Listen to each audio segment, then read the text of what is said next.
Welcome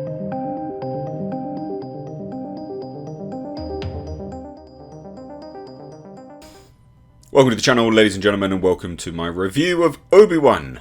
Long awaited. I'm going to be reviewing episodes 1 and 2. I'm going to be talking full spoilers as well.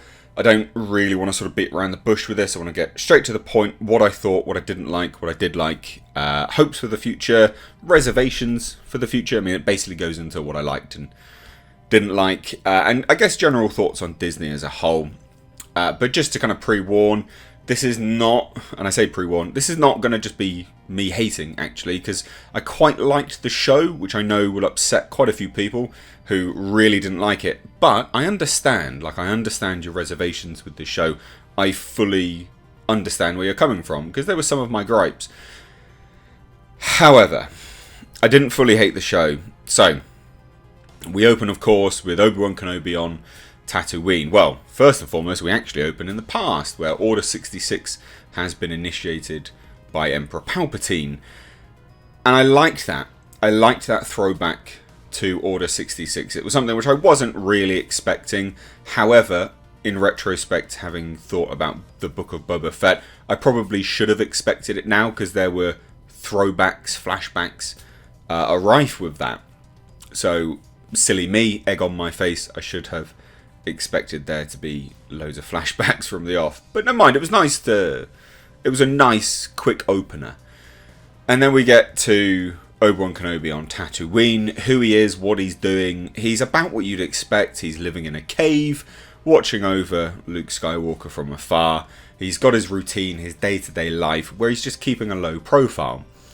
Now, all the leaks thus far were completely correct. So, Nari, this Jedi, appears to Obi-Wan Kenobi, basically saying, "Look, Obi, I know who you are. I've travelled really far and wide. I need to come. I need your help. Let's regroup. Let's rebuild the Jedi." And he's like, "Nope. You want my best advice? Go bury that lightsaber in the desert and just forget about everything." That is literally Obi-Wan Kenobi's advice. Which, sure, I get it. I understand. I can understand who this individual is supposed to be at this point, as per Disney's Star Wars.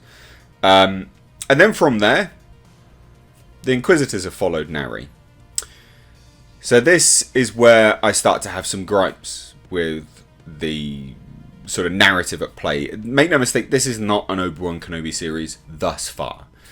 It's painted out to be an Obi-Wan Kenobi series in name, but in actuality it's a Reva series. Reva, the third sister, the Inquisitor. Reva, the black woman that we see in the trailer, and front and centre on the posters, which I guess we probably should have expected by now that this is who it was going to be. Now, I feel like there's some sort of push and pull going on at Disney with this series, because you can see individuals that really wanted to make this an Obi-Wan Kenobi series, and you can see there's clearly, an effort to make this sort of Reva-based series. Now, the actress, or the character of Reva at the very least, I don't know how they've been told to perform this character, but all I can surmise is that Deborah Chow or Dave Filoni or Jon Favreau basically said, "Look, love, we want you to go as hard G as you can." She's really playing up that sort of gangster swag. It's in the little subtle tilts of the head. "I'll kill you." It's a bit much. Really, it's just a bit much. And that's really off-putting, because we then have the fantastic actor who plays the Grand Inquisitor being this sort of nonchalant, and I said this in the trailer, very nonchalant. We can rip on his head all we like, but let's just review it as is for now. He's very nonchalant. He's just sort of traipsing around. He knows what he's there to do. And there's this sort of prowess to him, this power. Love it. That's really good. And then that, with this, I'll cut you. Is that what you're doing? It was a bit much.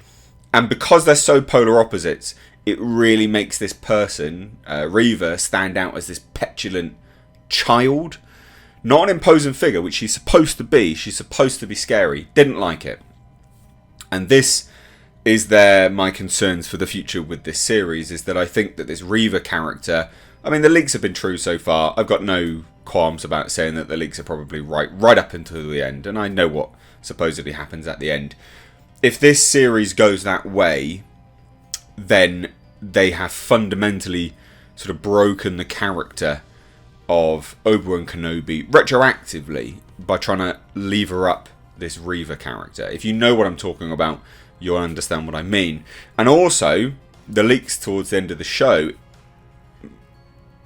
are all to do with this Reva character going through this arc, which she can go through the arc of which without that actually happening.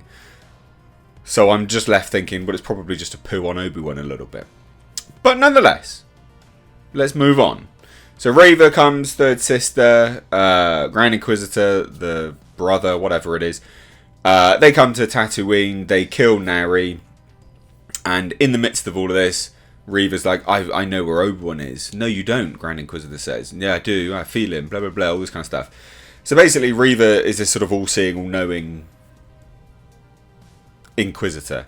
I'm guessing she's probably a former Jedi that was at the start of the series, right? I'm guessing she was a youngling. Because there's dialogue between the Grand Inquisitor and Reva that she's some gutter trash. So I'm guessing that's probably what it is. But it doesn't really work so much anyway. And it doesn't really work that she believes she knows where Obi-Wan is, where Darth Vader could never find him. Like, behave. Come on now. You feel him, but the Emperor doesn't. And neither does Darth Vader. Really? There's a bit of a stretch.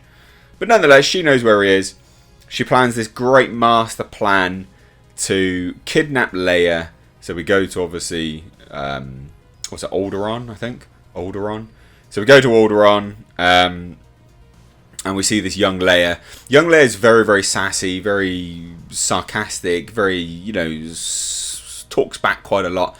I quite like that. I think that's a throwback to Carrie Fisher. One of my main gripes about the Leia scenes were a chase scene. Now, I understand it's very clearly for kids. It's supposed to be for kids. But there was never that sort of slapstick element in the original George Lucas, you know, Star Wars. I understand why they're doing it, because everything for kids now is so nullified. Like, you can't have any fear at all in a child. You know, they really, really wrap them up in cotton wool. But this chase scene between these mercenaries, who obviously hired guns to go grab Leia, and Leia is really bad. Like, they could have just grabbed her. And then one of them, like, trips up over herself. And I'm just like, come on now, behave. Like, I get it. I understand. To me, it was just a bit much. But on a whole, fine. She gets kidnapped. Then Ben Kenobi gets asked by Bail Organa. He's in it. Cool. Joel Edgerton as Uncle Owen. Fantastic actor. Such line delivery. The emoting in his face. He can say so much with saying so little. He owns every role he's ever had. He's such a fantastic actor. Both of them were great. Bail Organa, actor, was great as well. And anyway, has to go to Daiyu. Ben has to go to Daiyu. Obi-Wan Kenobi has to go to Daiyu to go and save Leia. And then Reva comes back, Grand Inquisitor. Reva kills Grand Inquisitor. Supposedly, doesn't actually, because that will retcon other events. So probably just mortally wounds him. But again, it's this kind of, you know, the power struggle with Inquisitors I understand. But it's this sort of one-upmanship and sort of angry angst that's a bit nauseating after a while. You know, like, it's just a bit much. On a whole, beautiful cinematography, beautiful score. The effects were great. Some of the better effects that I've seen for a while. Really cool throwback on Daiyu. Obi-Wan Kenobi runs into an ex-stormtrooper, of course played by Tamura Morrison, of the 51st, the one which he used to run with, that battalion. Because he's in the blue and white and he's asking for credits. I like that. I think that was a cool throwback. I would imagine, speaking to a friend that's a massive Star Wars nut, he thinks this character will come back because he would probably have recognised him, all this kind of stuff. Look, I mean, that's kind of as much as I can talk about this show, really. I'm curious to see where they go with it on a whole. If the leaks are true, then I think fundamentally it's a bit of a shame. because they could have achieved this character arc with Reva without her doing that. So I will be keeping an eye out for that. But on a whole, it was alright, you know, I didn't hate it. And I know there'll be lots of people that are going, why didn't you hate it? Blah, blah, blah. Like, I get it. You're entitled to like it. I'm entitled to not despise it. It is what it is, right? To me, it's not terrible.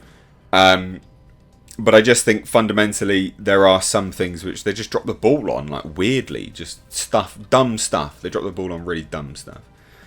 So I hand it on over to you. What do you think? Let me know down below. Did you like it? Did you dislike it? Love to hear any and all of your thoughts. Thank you all so much for watching. Give the video a like and a share.